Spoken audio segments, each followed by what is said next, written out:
Assalamu alaikum dear students. How are you? I hope that all of you are well by the grace of Almighty Allah. I am fine too. Welcome you all to NIEVS Home School. This is Mahmudur Rahman, Assistant Teacher of English, National Ideal English Version School, Day Shift. Today I am going to take a Bangladesh and Global Studies class for the students of class 7. Our today's topic is creative question 12, 13 and 14. I repeat again, our today's topic is creative question 12, 13 and 14. Lecture number 18. I repeat again, today's lecture number is 18. And today you won't be given any homework, because all of you know that afterwards you will be given some assignments for the promotion of upper class. So from today we won't give you any homework, just we will discuss the lessons and topics and the creative questions. Okay, let's start. Class 7, subject Bangladesh and Global Studies, topic creative question 12, 13 and 14. Annual term, lecture number 18. Creative question number 12. Tuhin is a graduate. He works for a private company in Dhaka. His parent phones him to go to the village for a week. They have arranged marriage for him. But when he comes to know that his parents are going to take 3 lakh from the bride's father, he opposes. He goes to the bride's house and tells her father that he is ready to marry the bride without dowry and take her to Dhaka. The bride's father disagrees and says that he cannot do so if twins' family does not attend the marriage. So this is the step. Now look at the questions. Question number A, what are the noteworthy social problems in Bangladesh? Question number B, why is both giving and receiving dowry equal crime? Question number C, describe the social complexity in context to the passage. Question number D, Tuhin alone cannot break the chain of dowry. Justify the statement. Now we will try to answer the questions one by one. Question number A, what are the noteworthy social problems in Bangladesh? The answer is, the noteworthy social problems in Bangladesh are poverty, overpopulation, illiteracy, unemployment, superstition and the custom of dowry. Question number B, why is both giving and receiving dowry equal crime? We know that dowry is a social crime. Both giving and receiving dowry is a crime. So why is it called a crime? We will try to answer. According to the Anti-Dowry Act revised in 1986, both giving and receiving dowry, the convict will be given lowest 1 year and highest 5 years term of imprisonment. The law reveals that it will discourage the custom of dowry from both the groom's side and the bride's side.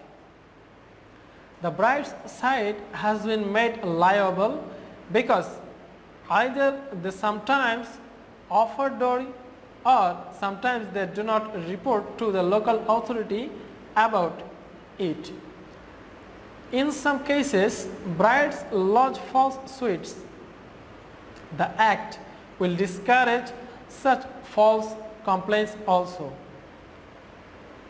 Let's see the question number C. Describe the social complexity in the context to the passage. The answer is, the passage reflects to a common but complex social situation. Such incident usually takes place in our society. All the people, Tuhin, his parents and the bride's father are common characters. Tuhin is the representative of the educated modern generation. On the contrary, his parents have customary attitude who think that it is their right to take money from the bride's father because their son is educated and he has a job. They think it is a matter of dignity. At the same time, the bride's father is also ready to give it, but he is not ready to marry his daughter off with Tuhin in absence of parents. He thinks it would be socially disgraceful. It is a burning example of the fact that a marriage cannot take place if the parents are not present when they are alive. They do not accept Tuhin's such proposal as it will hurt his parents. So the grooms either have to surrender to the circumstances or there arises a familial crisis. So we see here that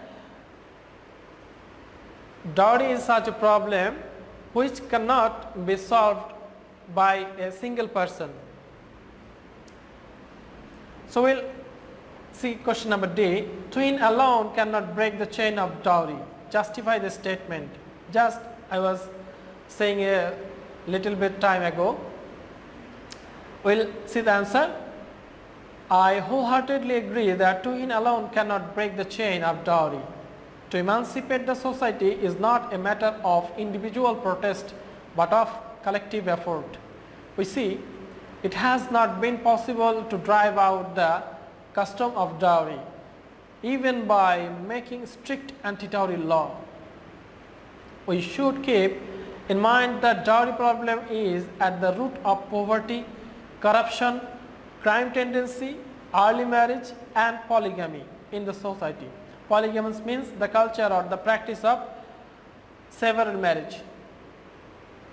So mere lectures will be of no use. Employment facilities should be created. Mass education should be created. It is a tremendous task. Laws can ensure the punishment of the convict, but it cannot uproot the cause of offense. Widespread poverty along with acute unemployment often compels a person to want money to his nears and tears. It is when concerned with his in-law's house, commonly called dowry. It is not that government will watch everybody's yard. It is that government will raise a movement against dowry. Teachers, imam and qazis also contribute to the desired way. So from the discussion we can sum up that to stop dowry, all the persons of the society, the leading persons should come forward. A man cannot alone protest it. We all should contribute to stop this practice of dowry. Okay. Now we will see another creative question. Chapter 12, creative question number 13. Look, here there are some names with the arrow, with the sign of arrow, and there is a circle. In the middle there is a question mark. The arrow indicates some names such as General Assembly, Economic and Social Council, Trusteeship Council, Secretariat, International Court of Justice and Security Council. All of these are the branches of an institution.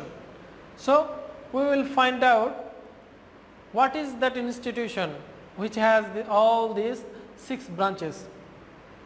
Can you guess?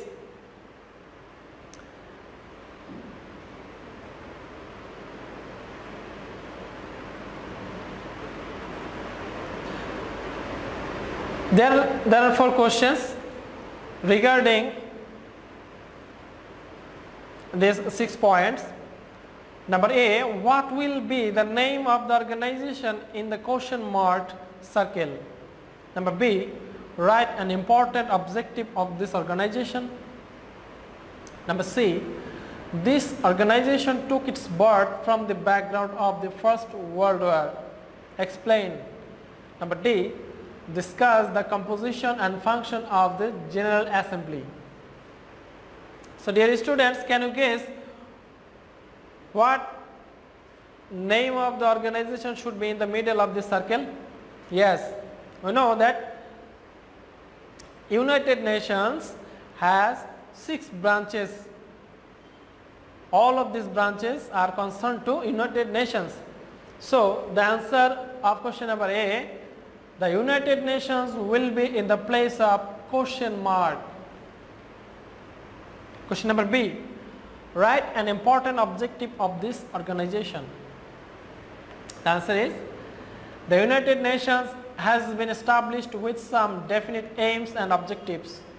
One of the objectives is to ensure international peace, discipline and security. Question number C, this organization took its birth from the background of the First World War. Explain. So the answer is, war created impediment to human civilization. Impediment means obstacles, barriers. For that reason, efforts were going on to establish peace. So after the First World War, with the aim of establishing world peace, the League of Nations was established on the 10th January 1920. This world organization ultimately failed to achieve its goal. In 1938, its existence became almost extinct. The Second World War started in 1939. The people of the world became surprised, astonished and horrified, witnessing its destruction. The people of the world realized that peace must be established in the world in order to save mankind from utter destruction. In this way, the idea of the United Nations came into being in 1941. So, from the above discussion, we can say that the United Nations was born from the plot of Second World War and formed the background of the First World War.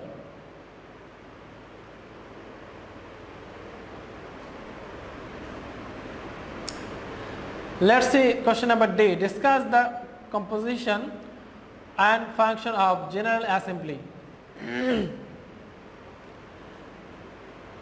General Assembly is one of the notable branches of United Nations. Answer: the United Nations is a world organization consists of 6 main bodies. The General Assembly is one of the important among these. The composition of the General Assembly. All the member states of the United Nations are the members of the General Assembly. That means all the member states, the states who are the members of United Nations are also the members of General Assembly.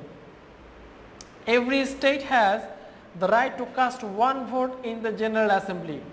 Generally, a session of this council is held once in a year. At the beginning of every session, a president is elected by the votes of the members. The rules of business of the council are drawn out by the council. The function of General Assembly.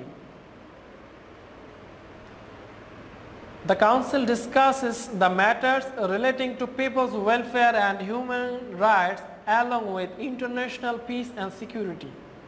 Besides, this council performs important tasks like the appointment of Secretary General, accepting new members, expelling any member state, the approval of the budget, fixing up the contribution of any member state, selecting the temporary members of the different organizations, selecting the temporary member of the Security Council, analyzing the annual report of the other organizations, etc. So, these are the functions and compositions of General Assembly. Now, we will look at creative question number 14. Here you can see a similar picture like the previous question. Here in the circle United Nations is written, that means where there was a question mark, now the answer is given and the other bodies are also shown here. But at one point, that means one point is missing, there is a question mark. Trusteeship Council, Economic and Social Council, United Nations Secretariat, General Assembly, Security Council. So, we have one body missing. We have to find out what is this. Question number A, what will be in the place of question mark? Write the activities of this organization. Question C, give a pen picture of Security Council. And question number D, discuss United Nations aims and objects.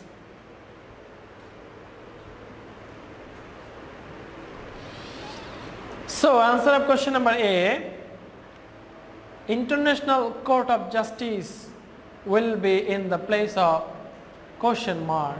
So, the answer is International Court of Justice, in short which is called ICJ. Question number B, write the activities of this organization. That means you have to mention the activities of International Court of Justice. The answer is International Court is the principal judicial organ of the United Nations. Nations can go to this court to settle any international legal dispute. Question number C, give a pen picture of the Security Council.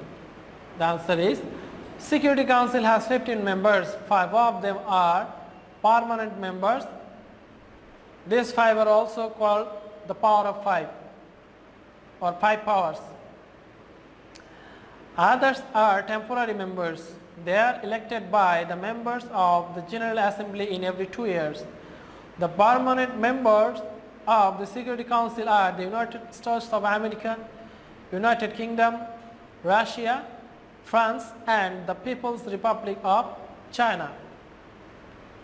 Each permanent member has the veto power.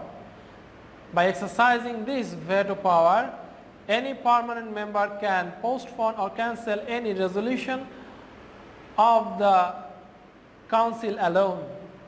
That means if there is any proposal in the General Assembly, if any member state of the 5 gives his veto, so the proposal won't be allowed. Okay. A state member of the 5 powers can alone postpone any decision. The Security Council tries to relieve any international conflict through dialogues. If such initiatives fail, the Council can take military actions. The Council is assigned to ensure peace and security of the world.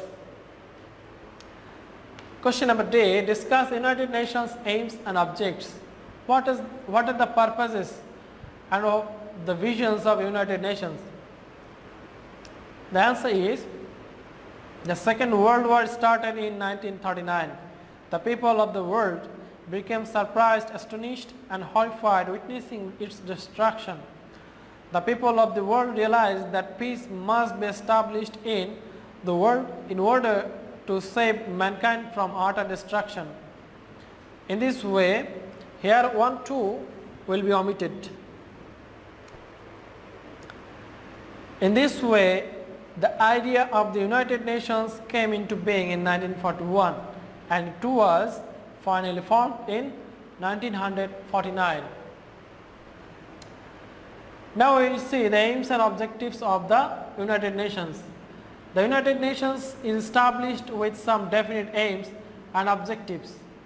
These are as follows: to ensure international peace, discipline and security, to create friendly environment among the states of the world, to settle international disputes peacefully, to protect fundamental human rights with the help of international law irrespective of caste, creed, language, race, religion, sex, etc.